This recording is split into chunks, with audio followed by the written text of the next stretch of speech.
It is wonderful to see everybody here today. I'm Neil Kline. I'm the Executive Director at Family Friendly Workplaces. We're a 501c3 nonprofit based in Woodville, and we serve primarily St. Croix, Pierce, and Polk counties as we work to try and certify employers as family friendly. And so I'm just going to take a couple of moments. I know we're going to hear from Mark Tyler and the Chancellor as well, kind of specific to Stout and all of the great work that's going on here to support families of not only your employees but the broader community as well. And I want to just take a few moments to talk about family-friendly workplaces, why we exist, and the problem that we're really trying to solve. And it really starts from something that I'm sure everyone here hears a lot about, which is our workforce. And we at Family Friendly Workplaces track a metric called net workforce entrance, which is a fancy way of saying how many people are coming into the workforce in a given year and then how many people are departing. Because they're retiring, right? And so that's 15 to 19-year-olds and then 65 to 69-year-olds. And it's basically, is the bathtub filling, is it staying the same, or is it getting lower?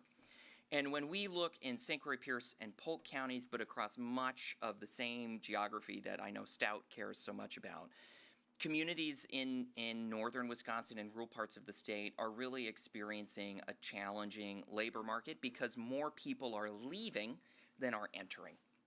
And so when you have that, that means the bathtub is going down, and that means there are physically less bodies today than there were yesterday to do the work that local economies need done.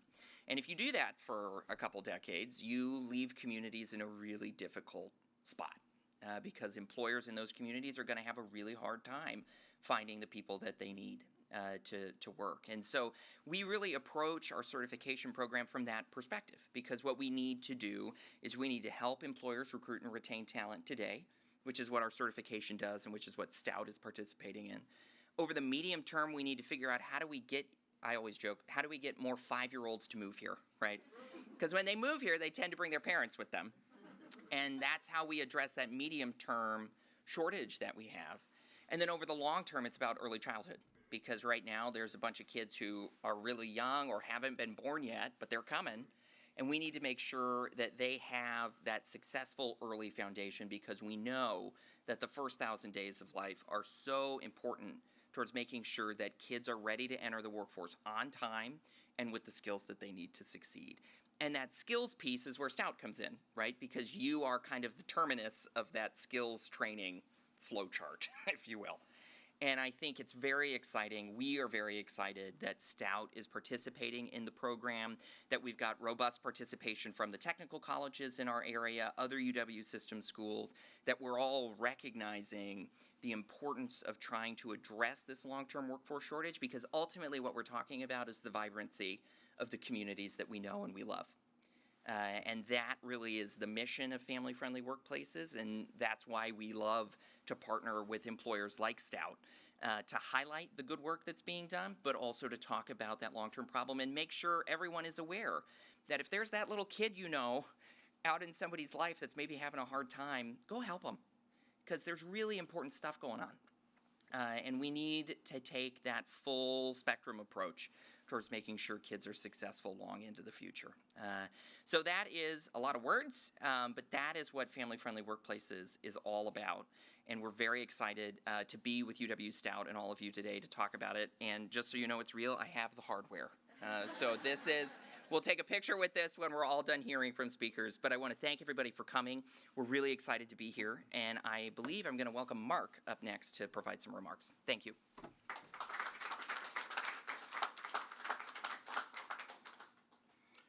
Well, thank you, Neil, and thank you, Stout, for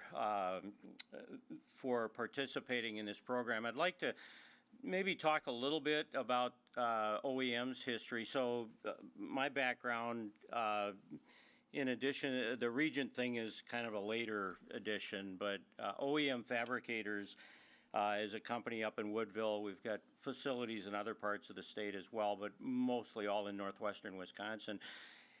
And OEM got involved in education because we were struggling to find people, and Stout being in the neighborhood was certainly one of the organizations that we came and got to know. And today we have interns from Stout. We have people that serve on advisory committees, and we provide some level of scholarship, and we try to participate in the expansion of the kinds of programs and education that you provide students. That's all good. But, as we got involved many years ago, I just, it's reminiscent that Stout has been involved in folks that aren't considered your traditional students. And I remember the first time I met Provost Rodriguez was with the STEPS program, where Glenda was working with middle school girls, introducing them to science and technology. And I don't remember all the outcomes, but I remember that there was a statistic that talked about the frequency of those girls going into STEM roles, compare those that had been in the STEPS program versus those that hadn't, and it was off the charts good. And I'm hearing rumors that something similar might be on the horizon, which I'm very hopeful of, because that was an incredible program. I think my favorite part was in the later years, they'd throw Ken out in a pool, and Barbie was driving the boat, and there was a shark swimming, and the challenge was to go save Ken before the shark ate him. I'm not sure some of the girls were all about saving Ken, but it was a fun exercise, and the girls made the boat, so it was really cool. They got introduced to engineering concepts and manufacturing processes, and really an understanding of not a high level of what STEM is, but hands-on. And speaking of hands-on, I mean, that's been the attraction of Stout for a long, long time, and now we have a fancy word for it called Polytechnic, where we move out of that academic world and we move into, I always think of, knowledge is what you learn minus what you forget is what knowledge is. And Stout learned a long time ago that if you teach things in context, knowledge sticks. If you're in a lecture hall, probably less sticks than if you're doing it in the role that where you're practicing that knowledge and skill.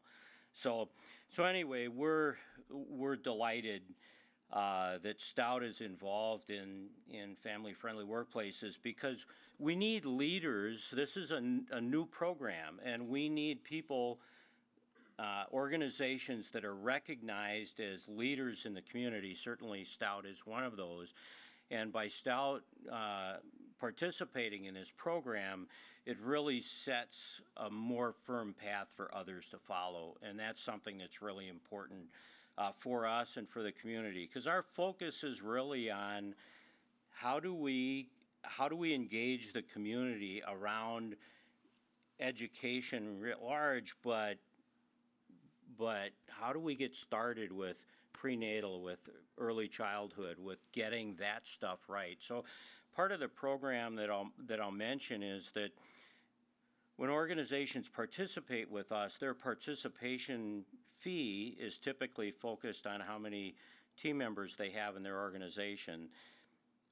100% of that fee goes to a nonprofit that's family supporting. And so what we're doing in not only encouraging participation based on the family-friendly practices, policies, benefits that you have, but it also encourages building a conduit of contributions to family-supporting nonprofits in the area. So that's a key part of what we do, and that conduit keeps building, and I think that'll really pay dividends long term. So anyway, we really appreciate Stout stepping up in this way, and we appreciate the participation. We'll look for continued long partnership both with OEM and with family-friendly workplaces. Thank you very much, and I think Chancellor Frank is up next.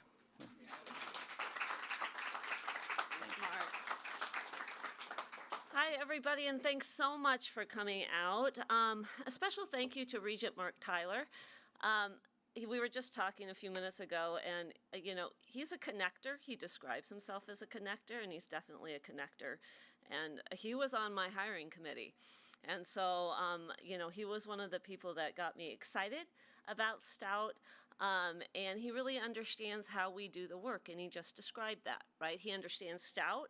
He understands the applied nature of our educational process, and he also understands that it takes, as Neil talked about, right, this ecosystem of support to really serve our workforce the way that we need to serve our workforce, and that's at Stout's, the core of Stout's mission.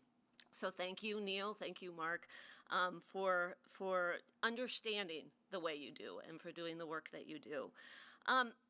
I also want to begin by thanking our amazing human resources team. They put together this application. They really led this work, and they are the heart and soul of that people process culture that we support at Stout. So thank you to the team in human resources. Thank you to our employee appreciation team as well. We're very lucky to have those folks at the core of what we do. So today we're touring a variety of spaces, and Mark and Neil set it up very nicely for me to talk about this. We're going to visit the Child and Family Studies Center. Everything I'm talking about today has to do with learn by doing and preparing our students for success when they enter the workforce. So the Child and Family Studies Center serves this campus, as we all know, serves our community. It also serves as a lab for our students. Right? Our students are training in that space, right? They're learning by doing. And that center is one of the reasons why I came to Stout. I read about that center before I was deep into the job application here, and it's really special how that center works.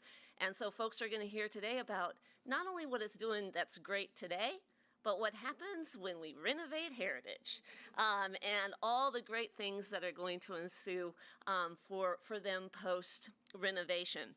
So we'll talk about that when we visit with our folks from the Child and Family Studies Center. We're also going to hear about our Clinical Services Center, and this is our community-based mental health service unit for our campus. We know that we serve our campus very well through our counseling services on campus. But not everybody knows we have this wonderful clinical services center that, again, is going to be affected by the renovation of Heritage Hall, right? Because Heritage is going to have a beautiful new entryway that supports that flow of the community into that building. So it supports our campus and it supports our service to the community. And again, our students learn by doing, right? Because they work in that center and they serve our community. We're also going to visit the Robert S. Swanson Library and Learning Center, literally and figuratively the heart of this campus, right? And it's a complex building. Libraries are no longer the libraries of the past, right? These are areas where, again, students learn by doing. And it's an action space, action-focused space, where students have the variety of opportunities to learn in different types of learning spaces, but it also serves our community and the communities that surround us. Our archives hold critical records for Dunn County, Barron County, Pepin County, right? So we serve those regions through our archives that we're very proud of. It's also part of the ecosystem of learning and literacy in our community, right? Because the public library in Menominee is now celebrating, I think it's 150th year celebration, anniversary this year. And so we all work together, right, to feed the community in that way. And then Mark talked about our wonderful summer camp offerings. While we're looking forward to what Steps 2.0 might look like, we're celebrating a great summer of STEAM camps and athletic camps on this campus. Our numbers were way up this summer, and that's the hard work of many people across this campus, serving elementary age students, serving middle school students, serving high school students. We want this campus alive and active and vibrant 12 months out of the year. So we're working on making that happen. And that depends on what we do as a university, but also how we serve our larger community. So if it's not clear, it takes a community, right? A community of learners and colleagues on this campus, and it takes a community outside of this campus. And we are excited, we are honored to be a family-friendly workplace, and we look forward to, getting awards it's wonderful, right? Getting recognition is wonderful, but then it sets the bar that we have to keep doing that work, right? We have to continue to get better. We have to continue to model, as Mark said, the type of activity that we value on this campus and that we want to see across our communities. So that's our goal. We're very excited to receive this, and then it reminds us to do better. So thank you, Mark. Thank you, Neil. We appreciate it so much. And then I think you're going to come up and hand over the hardware, right? All right, thank you.